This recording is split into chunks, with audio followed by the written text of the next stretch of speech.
യേശു പറഞ്ഞതിനോട് പൂർണ്ണമായി യോജിച്ചുകൊണ്ട് ഞാൻ ആർഗ്യുമെൻ്റ് ഒരു അടുത്ത ഘട്ടം പറയാമെന്നാണ് വിചാരിക്കുന്നത്. കാരണം യേശു വളരെ വ്യക്തമായി സൂചിപ്പിച്ചത് ഇന്നലെ എം ടി വാസുദേവൻ നായർ ഏതാണ്ട് ഉച്ചയ്ക്ക് 2 മണിയോട് അടുപ്പിച്ചാണ് ഈ വാർത്ത പുറത്തേക്ക് വരുന്നത്.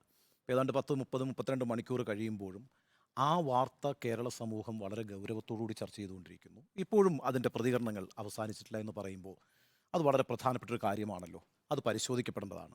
അങ്ങനെയാണെങ്കിൽ എന്തുകൊണ്ടാണ് എം ടി വാസുദേവൻ നായർ പറഞ്ഞ ഒരു കാര്യം, ഈ പറയുന്ന നേതൃപൂജ, അധികാരത്തോടുള്ള അമിതമായ അഭിനിവേശം, ഇതൊക്കെ നിയന്ത്രിക്കപ്പെടേണ്ടതാണ്, സമൂഹം ഉത്തരവാദിത്തപ്പെട്ട സമൂഹമായി മാറേണ്ടതാണ് എന്ന് പറയുന്ന ആർഗ്യുമെൻ്റ് എന്തുകൊണ്ട് കേരളം ഗൗരവത്തോടെ ഇത്രയും സമയം ചർച്ച ചെയ്തു? നോക്കൂ, ഇപ്പോൾ നമ്മൾ ഒരു കാര്യം പറഞ്ഞാൽ ആ കാര്യവുമായി മറ്റുള്ളവർക്ക് കണക്ട് ചെയ്യാൻ പറ്റുമ്പോഴാണ് ഞാൻ പറയുന്ന കാര്യം പ്രസക്തമായി തീരുന്നത്. ഇപ്പോൾ എം ടി വാസുദേവൻ നായർ ഒരു സാഹിത്യ സംബന്ധിയായ വിഷയം പറഞ്ഞു പോകുമായിരുന്നുവെങ്കിൽ ഇതൊന്നും കേരളം അത്ര ഗൗരവത്തോട് ചർച്ച ചെയ്യത്തില്ല.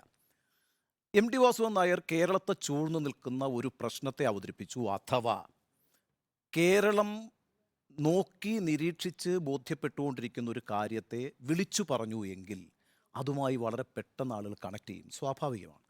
അപ്പോൾ ഇന്നിപ്പോൾ നമ്മൾ പലതരത്തിൽ ഇതിൻ്റെ വ്യാഖ്യാനങ്ങളൊക്കെ വന്നിട്ടുണ്ട് എങ്കിലും മുഖ്യമന്ത്രി പിണറായി വിജയനെ വേദിയിലിരുത്തിക്കൊണ്ട് ഈ പറയുന്ന നേതൃപൂജയുടെയും അധികാര ദുർവിനിയോഗത്തിൻ്റെയും ഒക്കെ പ്രശ്നങ്ങൾ അവതരിപ്പിക്കുന്നു. പ്രത്യേകിച്ച് കമ്മ്യൂണിസ്റ്റ് വ്യവസ്ഥിതിക്ക് സംഭവിച്ച അപജയത്തെ ചൂണ്ടിക്കാണിച്ചുകൊണ്ട് അത് അവതരിപ്പിക്കുമ്പോൾ അത് പിണറായി വിജയനോട് കൂടിയുള്ള വിമർശനമാണ് എന്ന് കേരളത്തിൽ നല്ലൊരു വിഭാഗം ബോധ്യപ്പെടുന്നു.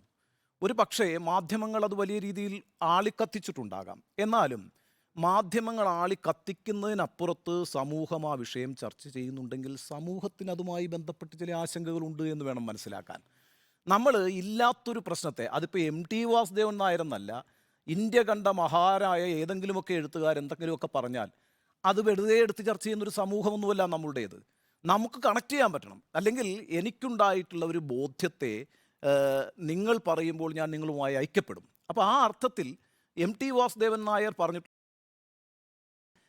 ആളുകൾ അതിനെ അങ്ങനെ കാണുന്നു എന്നാണ് ഞാൻ മനസ്സിലാക്കുന്നത്. അതാണ് അതിൻ്റെ ഒരു വശമായിട്ട് ഞാൻ മനസ്സിലാക്കുന്നത്.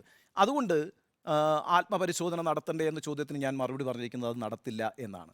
കാരണം ഇന്ന് വന്ന പ്രതികരണങ്ങൾ ആ അർത്ഥത്തിൽ ചിന്തിക്കാൻ എന്നെ പ്രേരിപ്പിക്കുന്നില്ല. ഇപ്പോൾ ഉദാഹരണത്തിന് എം ടി വാസുദേവൻ നായർ പറഞ്ഞിട്ടുള്ള ഈ സമൂഹത്തിൽ സംഭവിച്ചുകൊണ്ടിരിക്കുന്ന അപജയങ്ങളെക്കുറിച്ച് CPM-ന് എത്ര മനോഹരമായി പ്രതികരിക്കാം, നന്നായി പ്രതികരിക്കാമല്ലോ. ആ പ്രതികരണങ്ങൾക്ക് പകരം അത് ഞങ്ങളെ സംബന്ധിച്ചല്ല, അത് ഞങ്ങൾക്കെതിരായിട്ടുള്ളൊരു വ്യാഖ്യാനം നിർമ്മിക്കുകയാണ് എന്ന മട്ടിൽ അതിനെ പ്രതിരോധിക്കാനാണ് CPM-ൻ്റെ നേതാക്കൾ, മന്ത്രിമാരടക്കം ഇന്നത്തെ അവരുടെ പ്രതികരണങ്ങളിലൂടെ സ്ഥാപിക്കാൻ ശ്രമിച്ചത്. ഒരുപക്ഷെ ഇപ്പോഴത്തെ ഒരു സമ്മർദ്ദത്തിൻ്റെ ഭാഗമായിട്ടായിരിക്കാം അവർ ചെയ്യുന്നത്. പക്ഷേ ഈ കേരളത്തിൽ ഇപ്പോൾ പിണറായി വിജയൻ എന്ന് പറയുന്ന ഭരണാധികാരിയെ സംബന്ധിച്ച് പലതരത്തിലുള്ള വിമർശനങ്ങൾ രൂപപ്പെട്ടു വന്നിട്ടുണ്ട്. ഇപ്പോൾ കാരണഭൂതൻ എന്ന് പറയുന്നു, സൂര്യൻ എന്ന് വിളിക്കുന്നു, കഴുകൻ എന്ന് വിളിക്കുന്നു, ഫിനിക്സ് പക്ഷി എന്ന് വിളിക്കുന്നു, ദൈവത്തിൻ്റെ വരദാനം എന്ന് പറയുന്നു, ആ കാൽപാദങ്ങൾ സ്പർശിക്കപ്പെട്ട മണ്ണ് പുണ്യമായിരിക്കുന്നു എന്ന് പറയുന്നു. ഈ രീതിയിലൊക്കെ കേരളത്തിലൊരു ഭരണാധികാരിയെക്കുറിച്ച് ആ ഭരണാധികാരിക്കൊപ്പം നിൽക്കുന്ന ആളുകൾ പാട്ടുകൾ ഉണ്ടാക്കുകയും ഈ പറയുന്ന സ്തുതി പാഠകരായി മാറുകയൊക്കെ ചെയ്യുന്നൊരു കാഴ്ച കേരളം കണ്ടുകൊണ്ടിരിക്കുകയാണ്. 40 വണ്ടിയുടെ അകമ്പടിയിൽ പിണറായി വിജയൻ യാത്ര ചെയ്യുന്നു എന്ന് പറയുന്നത് കേരളം അനുഭവിച്ചുകൊണ്ടിരിക്കുകയാണ്. മാധ്യമങ്ങളെ അകലത്തിൽ നിർത്തി ധാർഷ്ട്യത്തോടുകൂടി പെരുമാറുന്നു എന്നുള്ളത് കേരളം കണ്ടുകൊണ്ടിരിക്കുകയാണ്. മൈക്ക് ഓപ്പറേറ്റർ മോശമായ എന്തെങ്കിലും പറഞ്ഞാൽ അയാൾക്കെതിരെ കേസെടുക്കുന്നതോ അല്ലെങ്കിൽ അയാളെ ശാസിക്കുന്നതോ കണ്ടുകൊണ്ടിരിക്കുകയാണ്. എന്തിനേറെ അദ്ദേഹത്തിൻ്റെ പാർട്ടിയിലുള്ളവരെ തന്നെ പരസ്യമായി വേദിയിൽ വെച്ച് ആക്ഷേപിക്കുന്ന രീതിയിൽ സംസാരിക്കുന്നത് കേരളം കണ്ടുകൊണ്ടിരിക്കുകയാണ്. ഈ രീതിയിലൊക്കെ കേരളം ഇതൊക്കെ കാണുന്നത് കൊണ്ട് തന്നെ പിണറായി വിജയനുമായി ബന്ധപ്പെട്ട് തന്നെയാണ് ഈ പ്രസ്താവന നടത്തിയിരിക്കുന്നതെന്ന് വളരെ പെട്ടെന്ന് കേരളത്തിന് ബോധ്യപ്പെടുകയാണ്. അതാണ് ഈ ഇത്രയും ദീർഘമായ ചർച്ച. നേരത്തെ നികേഷ് പറഞ്ഞ കണക്ക് ഈ എം ടിയുടെ പ്രസംഗം ഒരു ആളിക്കത്തലായി കേരളത്തിൽ സഞ്ചരിച്ചിട്ടുണ്ടെങ്കിൽ, ഇപ്പോഴും സഞ്ചരിച്ചുകൊണ്ടിരിക്കുന്നുണ്ട് എങ്കിൽ മലയാളിക്ക് ബോധ്യപ്പെട്ട ചില കാര്യങ്ങൾ ഉച്ചൈസ്തരം പറയുന്നതിന് പിന്നെ ഒരു ധൈര്യം കാണിച്ചുകൊണ്ട്, എം ടിയുടെ ധൈര്യത്തെക്കുറിച്ചല്ല ഞാൻ ഈ പറയുന്നത്, 90 വയസ്സ് കഴിഞ്ഞൊരു മനുഷ്യനാണ് അദ്ദേഹം. എം ടി എക്കാലത്തും ധൈര്യത്തോടുകൂടി നിലപാടെടുത്തിട്ടുള്ള ആളാണ്.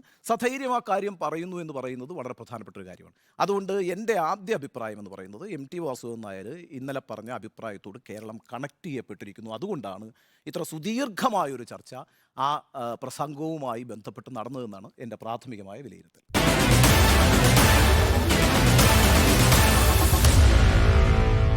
Meet the editors.